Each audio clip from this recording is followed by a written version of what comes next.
দামি নির্বাচন হয়েছে, সেই নির্বাচনে একে আজাদ প্রার্থী হয়েছিল শেখ হাসিনার দোসর হিসাবে। এই একে আজাদ যেখানে প্রচার করবে সেখানে বাধা বিঘ্ন ঘটাতে হবে। ছাত্রলীগ যুবলীগের সন্ত্রাসীরা যারা হাতুড়ি পেটা করে আমাদের বিরুদ্ধে মামলা দিয়ে খুন করে অত্যাচার করে দেশে একটা অরাজক অবস্থা সৃষ্টি করেছিল, আবার তাদেরকে নিয়েই ওই সমস্ত প্রার্থীরা তাদের নির্বাচনী কর্মকাণ্ড চালানোর চেষ্টা করছে। দামি নির্বাচন হয়েছে, সেই নির্বাচনে একে আজাদ প্রার্থী হয়েছিল শেখ হাসিনার দোসর হিসাবে।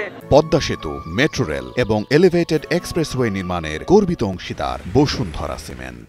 তার প্রেসক্রিপশন অনুযায়ী আমরা পুলিশ প্রশাসনকে বলে দিতে চাই, তার অবৈধ অর্থ যে সকল ভূমি দখল করেছে, 2 কাঠা জমি নিয়ে 10 বিঘা জমি দখল করেছে, অনেক গরিব মানুষের টাকা আত্মসাৎ করেছে, সে মাঠে নামছে।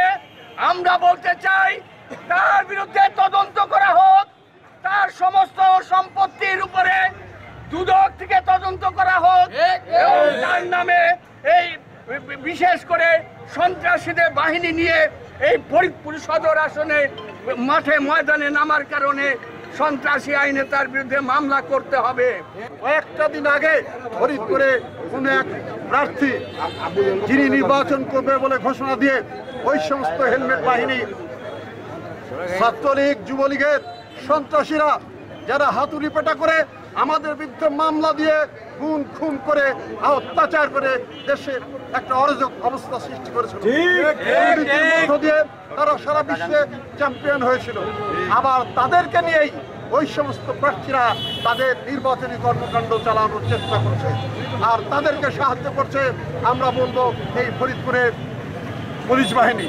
আমরা স্পষ্টভাবে বলতে চাই, আমরা অনেক কিছু মানতে পারবো, কিন্তু এই দেশে যারা পতিত সরকারে থেকে আমাদের অত্যাচার করেছে, যারা সরকার কর্তৃক নিষিদ্ধ ঘোষিত, তাদেরকে আমরা রাজনীতি করার সুযোগ দিতে পারি না।